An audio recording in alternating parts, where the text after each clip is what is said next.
rise that we've seen, particularly in... You're being credited or accused of fueling the rise that we've seen, particularly in Bitcoin. I think if you think about the digitization of industries, as I mentioned, the same thing is happening in financial services. Anywhere between 40 to 70% of consumers want to use cash less. What's up, crypto empire builders? Okay, so today we got news that the PayPal CEO is thinking that we will be in a cashless society pretty soon. Okay, so make sure you guys subscribe so we could get y'all this info and this content as soon as possible, and let us know what you think. How long before you think cash will be gone? Okay, so we'll see what PayPal CEO says is going to be happening pretty soon.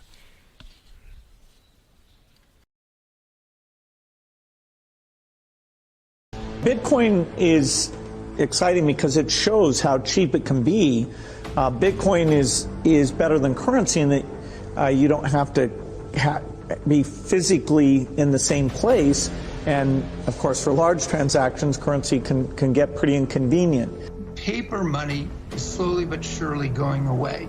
And what will replace that? Well, what will replace that are all forms of digital currencies. Now, one company that's become synonymous with the dramatic shift to digital payments and e-commerce during this pandemic is PayPal. It's seen a record growth in the number of people using its payment system.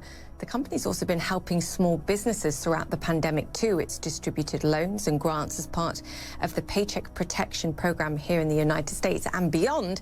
And then there's cryptocurrencies too. The recent announcement that PayPal will allow people to pay with digital assets like Bitcoin has come as the Bitcoin itself surges to a near record high. Dan Schulman, President and CEO of PayPal, joins us now. Dan, wow, you and your team have been incredibly busy. Great to have you on the show.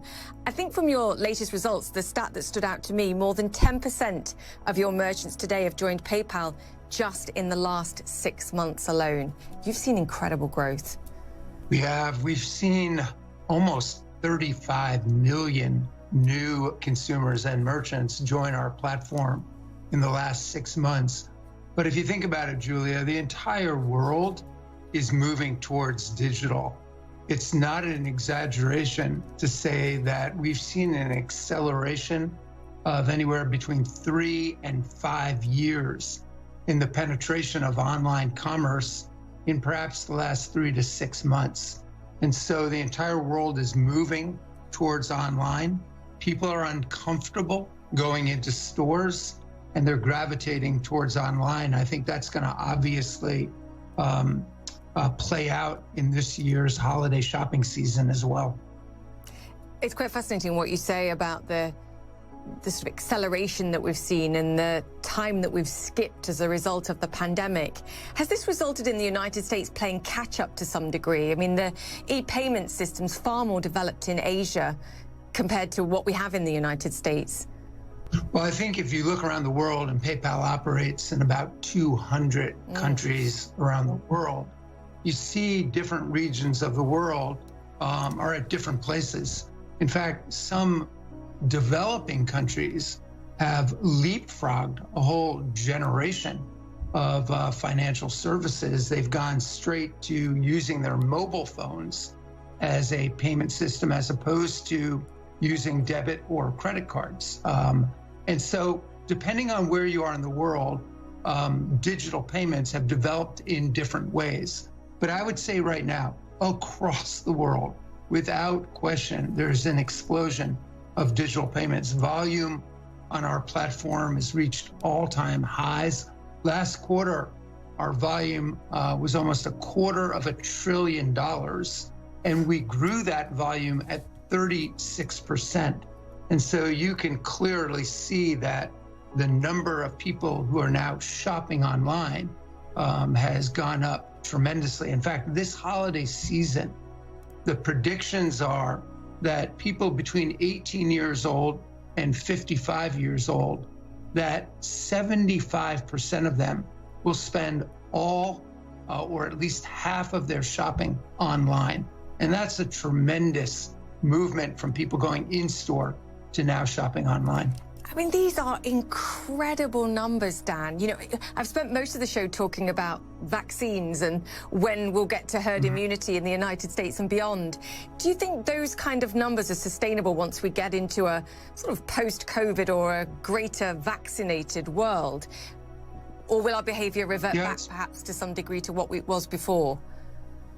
Yeah, I think that's a great question. I think my conversations with CEOs of industries around the world, whether it be the healthcare industry, higher education, entertainment, and especially CEOs of retailers, is that post the vaccine and maybe a post-pandemic world, we're not going to go back to what was.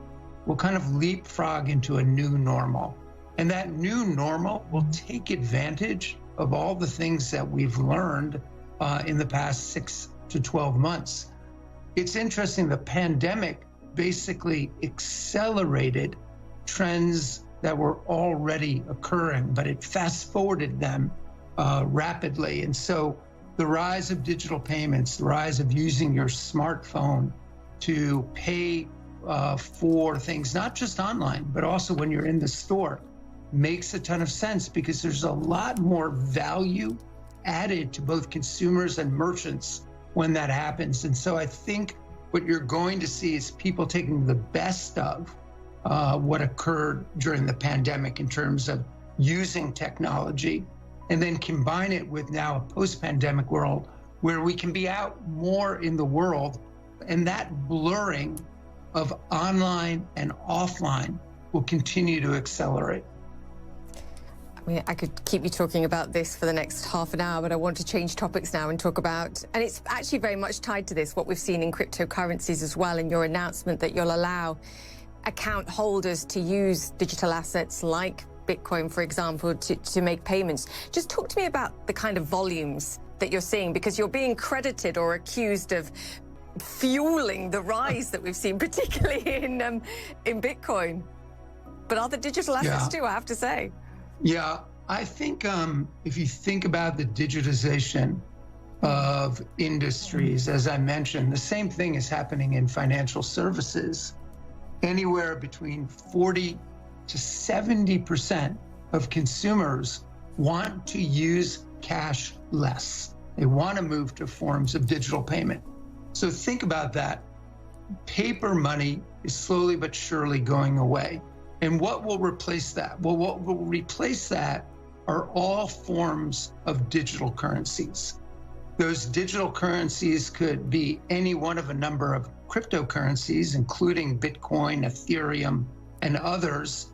And also, as we talk to regulators and central banks around the world, there's no question in my mind that it's just a matter of when and how, not if, that central banks will start to issue forms of digital currencies as well.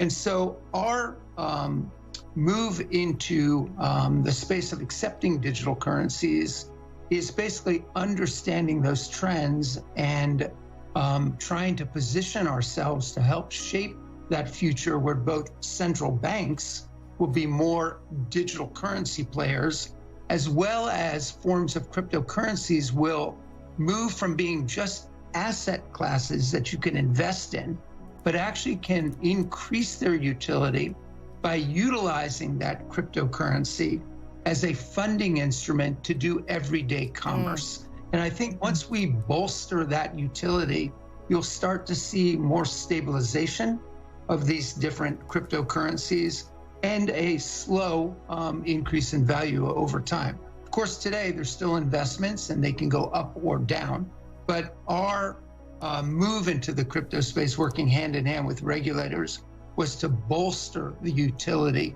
of all cryptocurrencies and digital currencies. I've read that you own Bitcoin yourself. Do you still own Bitcoin? And to your point, which I think is a great one,